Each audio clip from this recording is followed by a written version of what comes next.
Crypto उत्पाद और NFT अनियमित हैं और अत्यधिक जोखिम भरे हो सकते हैं। इस तरह के लेन देन से किसी भी नुकसान के लिए कोई नियामक का सहारा नहीं लिया जा सकता है। सभी इंटेलिजेंट इन्वेस्टर्स और टैलेंटेड ट्रेडर्स का स्वागत है बायोकॉइन चैनल पर। और आज हम बात करने वाले हैं एक सीरीज की जो बहुत ज्यादा पॉपुलर हो रही है क्रिप्टो जगत में और लोगों के बीच भी, और खासकर सरकार और क्रिप्टो जगत में बहुत ज्यादा पॉपुलर। आप सोच रहे होंगे कौन सी सीरीज है, हमें भी बता दो, अमेजोन पे है कि नेटफ्लिक्स पे है।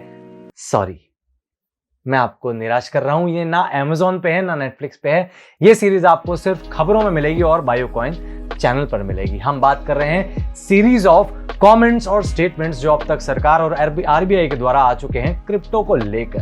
तो आइए थोड़ा सा रिवीजन कर लेते हैं। तो पॉइंट नंबर 1, पहले आरबीआई कई सालों तक क्रिप्टो के बैन होने की बात करती रही, नहीं हुआ। फिर उसके बाद सुप्रीम कोर्ट ने भी उनकी बात नहीं सुनी। फिर उसके बाद लास्ट ईयर विंटर सेशन के अंदर पार्लियामेंट में एक बिल आने वाला था क्रिप्टो करेंसी रेगुलेशन को लेकर, नहीं आ पाया क्योंकि सरकार ने कहा कि हमें टेक्नोलॉजी समझने के लिए थोड़ा सा टाइम और चाहिए, थोड़ी मोहलत और चाहिए।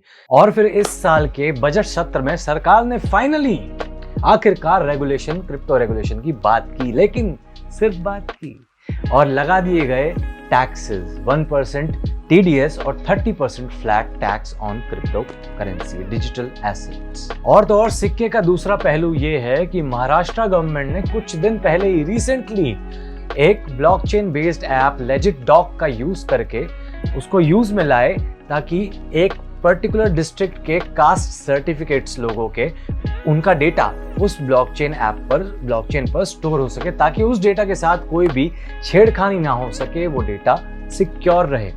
और अगर आपको याद हो तो कुछ दिन पहले ही हमारी माननीय वित्त मंत्री श्रीमती निर्मला सीतारमण कैलिफोर्निया के छात्र छात्राओं को संबोधित करते हुए कह रही थी कि भारत और भारत सरकार इस टेक्नोलॉजी का विरोध नहीं करती है, बस समझने में कुछ देर लग रही है। वैसे इसका पूरा मतलब तो यही हुआ ना कि टेक्नोलॉजी से डर नहीं लगता साहब, उसमें छिपी क्रिप्टो करेंसी से लगता है।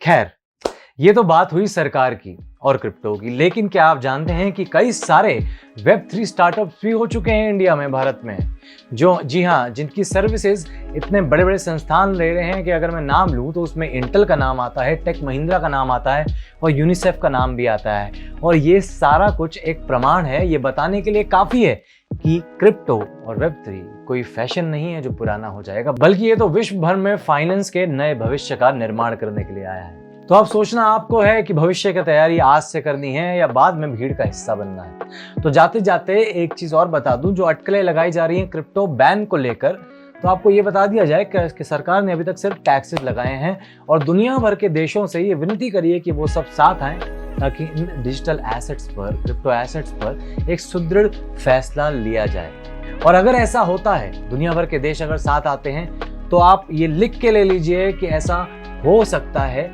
होगा ही, कि लोगों के जनहित में ही फैसला लिया जाएगा। फिर चाहे वो भारत की सरकार हो, चाहे किसी भी देश की सरकार हो, कोई नहीं चाहता कि उनके यहाँ के लोग उनसे नाराज रहें। तो जाते जाते आपके लिए एक सवाल छोड़े जा रहा हूँ। फिलहाल इन सब चीज़ों में बहुत समय है, तो आप अपना समय ना गंवाएं और कमेंट सेक्शन में आकर ये बताएं कि कौन सी भारतीय क्रिप्टो करेंसी कंपनी है ऐसी जो विश्व भर में बहुत ज़्यादा पॉपुलर हो गई है। मिलते हैं अगली वीडियो में।